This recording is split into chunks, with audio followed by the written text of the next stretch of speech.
The U.S. policy of extraordinary rendition has a human face, and it is mine.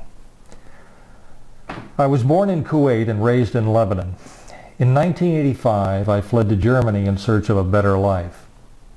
I became a citizen and started my own family.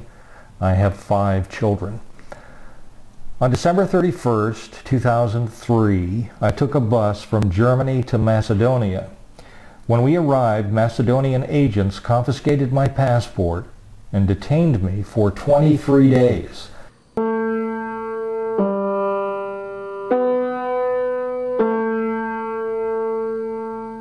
I was not allowed to contact anyone.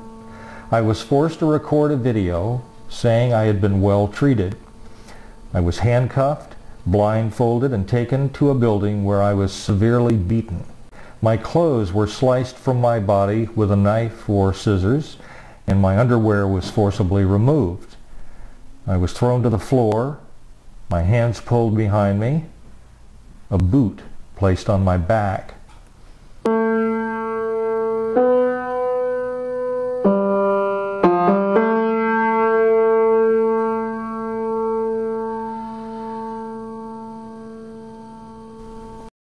When my blindfold was removed, I saw men dressed in black wearing ski masks, and I was put into a diaper, a belt with chains to my wrists and ankles, earmuffs, iPads, a blindfold, and a hood.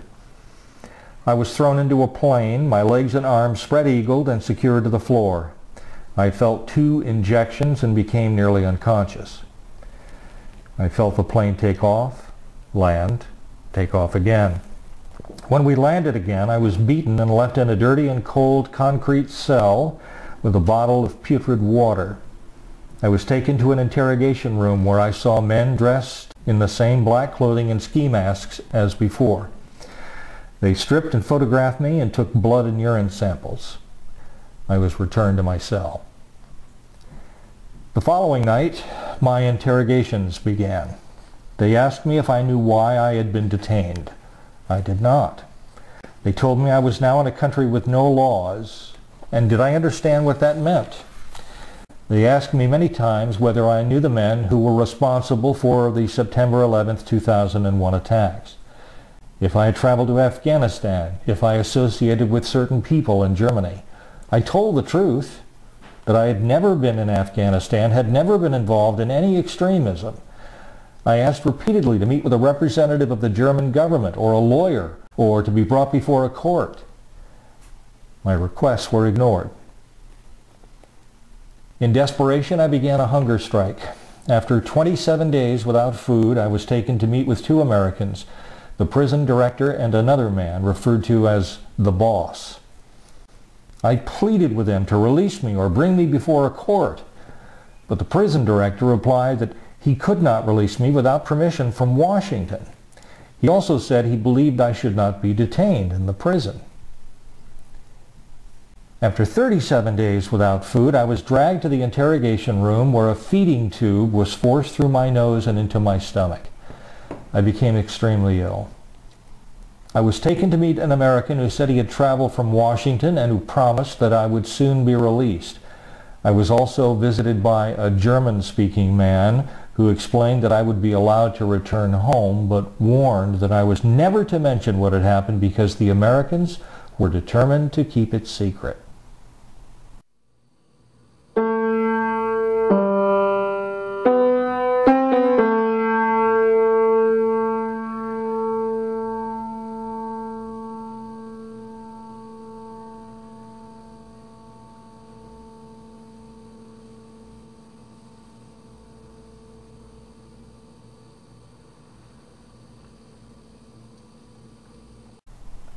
After 5 months, or almost 5 months after I was kidnapped, I was again blindfolded, handcuffed, chained to an airplane seat. I was told we would land in a country other than Germany, but that I would eventually get to Germany. After we landed, I was driven into the mountains. My captors removed my handcuffs and blindfold and told me to walk down a dark, deserted path and not look back. I was afraid that I would be shot in the back. I turned a bend and encountered 3 men who asked why I was illegally in Albania.